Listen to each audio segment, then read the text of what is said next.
it is a story done visually that begins at the bottom left with the bottom left panel. And as your eye moves upwards in the left panel to the top window and down to the bottom right, the glass design tells a story of Aboriginal people with our ceremonies, languages, and cultural knowledge intact through the darkness of the residential school era to an awakening sounded by a drum, an apology spoken to the heart, hope for reconciliation, transformation and healing through dance, ceremony, languages, and resilience to the present day. Gnigani Mananing means looking ahead, but as it's been explained to me by Mdekienzi, it also contains a deeper meaning, that it means everyone is looking ahead towards the future for the ones yet unborn. At the bottom left, you will see an ancestor smokes in the sacred lodge, and the west as represented by the button blanket motif, to the east represented by the sky dome. Our ceremonies, languages, and knowledge were intact. This section represents the time before residential schools existed. Important ceremonies marking the transition from childhood to adulthood, such as the strawberry fast, were taught and practiced. Harvesting blueberries, learning about medicines, the knowledge of plants and animals were passed from one generation to the next. Beadwork and beautiful artwork, quill work, reflecting our pride, adorned our clothing and our sacred items. The roots represented the connection to the earth and to our ancestors.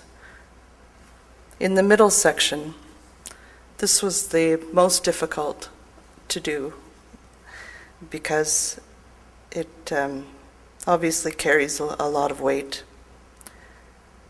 It is estimated that more than 150,000 children were forcibly removed from their homes and subjected to unimaginable, horrific abuses. I had heard at one point, I think in 1902, the statistics were that 50% of all new children entering residential schools were passing away, a 50% death rate. In many cases, parents were not informed that their children were gone. This is something that we need to keep in mind. As Prime Minister Stephen Harper stated in the Statement of Apology on June 11th, the objective of the residential schools were, and I quote, to remove and isolate children from the influence of their homes, families, traditions, and cultures. The children shown here are from historical photographs, and some are just my own renderings of children. The building is of the Shubenacadie Indian Residential School, and it's included here because buildings were like the prisons. The RCMP were engaged in the residential school policies. They were told to bring children back when they ran away, and so these buildings became the prisons for all of the children. They weren't able to express the abuses that they were enduring. The top glass, but between the top and this middle panel, there's shattered glass. And that shattered glass represents the shattering of families, the shattering of communities, the shattering of people's lives. But it also represents the shattering of the silence that was, people were unable to speak about those abuses as they grew into adulthood. And in 1990, Phil Fontaine, then the Grand Chief of the Assembly of Manitoba Chiefs, who obviously we all know became the National Chief of Assembly of First Nations, became the first Aboriginal leader to publicly speak about the abuses he suffered at residential school. And it should be made clear that there were many people speaking about the abuses before Chief Phil Fontaine spoke about his, but perhaps his was like the straw on the camel's back. It got into the mainstream and people began to pay attention.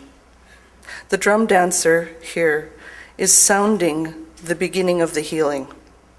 The circles move up from out and out from behind the drum, representing the transformation that governments and churches made from initial positions of denial to acceptance, and finally to acknowledgement and admission, paving the way for an apology. The snow falls and the moon glows from a northern sky, and the dove with the olive branch brings an offering of hope and the beginning of reconciliation for the renewal of the relationship between Aboriginal peoples and the rest of Canada. The top glass section commemorates the official statement of apology on June 11th, 2008. Reaction to the apology ranged from skepticism to gratefulness. Some people were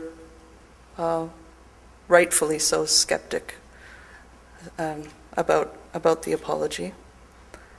However, others took it to heart, and with a good heart and a good way, they wanted to move forward. Prime Minister Stephen Harper, when he spoke the words, "The Government of Canada sincerely apologizes and asks forgiveness of the Aboriginal peoples of this country for failing them so profoundly." No matter how anybody took it, I don't think there was anybody that wasn't moved. On the next panel, on the top, as in the left panel, the circles emerge and transform into a fully visible sun. The sun rises and represents not only transformation, but importantly, as Mary Simon, who was then president of ITK, said in her official reaction on the floor of the House of Commons, "I am filled with optimism. A new day has dawned, a new day heralded by the commitment to reconciliation and building a new relationship with Inuit, Métis, and First Nations." The lines flowing from the sun are meant to convey the concept of moving from the present into the future. The colors embody the colors used with the different medicine wheels, the sun dance, and the Medewan lodges, and the Métis sash. The yellow, the black, the red, the white, the green, and the blue, together with the left panel of the sun and moon, represent the cycles of life and the seasons of change. The jingle dress is a sacred dress. It's a healing dress that is now used throughout North America. And in this panel, the jingle dress dancer is an elder who is a survival of residential school, and she is dancing for the healing of all her people and the future generations. In the middle section, the color and lines move us soundly to the present day, thinking about the future. The young mother embraces her baby in a traditional moss bag. The child is back with her mother as she should be, representing children being raised by their parents and the breaking of the cycle of abuse. Her grandfather sings a traditional song signifying the restoration of songs, dance, ceremonies, and languages. Hidden within the panel, which you cannot see now, but which will be in the glass, are going to be written in various Aboriginal languages the words, "I love you," and "I love you, my child." Gijawenaminnichanis. Meaning, because so many parents, as they were victims of residential school, were unable to say "I love you" to their children. Children grew up who are elders now who never hearing those words, "I love you." By embedding these words into the glass design, we are solidifying the existence and the uses of Aboriginal languages that continues today. And we're honoring those families who couldn't say that to each other. At the bottom, the circle is complete. Presently, traditional ceremonies take place throughout the year. The grandmother sits in her lodge, smoking her pipe for her grandchildren. Potlatch ceremonies take place. Salmon and sturgeon ceremonies are ongoing. The Sundance lodges are erected. The Medewan lodges are no longer whispered about. Puberty ceremonies are being practiced. Traditional knowledge about medicines is being taught. From east to west, the foundations of our culture are being brought back and made whole, and there is hope and a new respect for Aboriginal cultures within the rest of Canada, as we are witness to our own strength and our own resilience.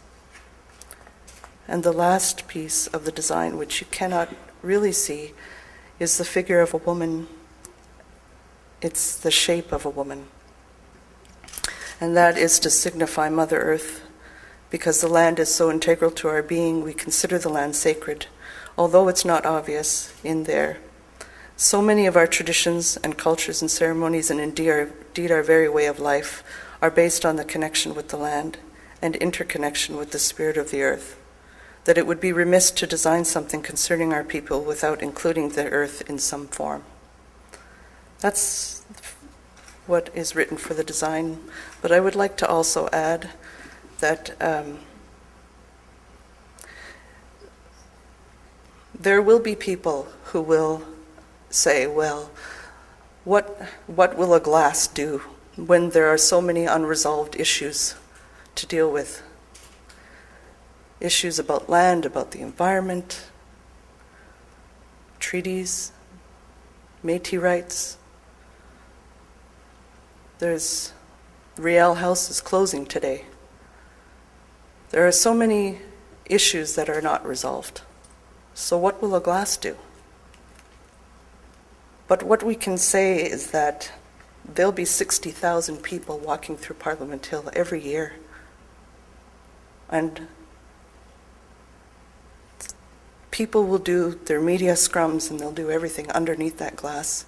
They'll always be reminded. And the last thing that I'd like to say is that reconciliation is not just one-sided. It's not just us healing ourselves. It's also, reconciliation means the two sides coming together. So I would just like to ask Canadians to please consider this when you are writing your replies to articles in the CBC on websites, or to Globe and Mail, or to whatever news media there is out there. Aboriginal people have contributed great things to this country, and we continue to do that. And we've always done it in a peaceful way. And we always have given and given and given. So don't just write your little filled with hate comments that's so hurtful. That doesn't do anything to bring us together as a country. We're going to be stronger if we come together, the two sides, respecting each other. Ta miigwech.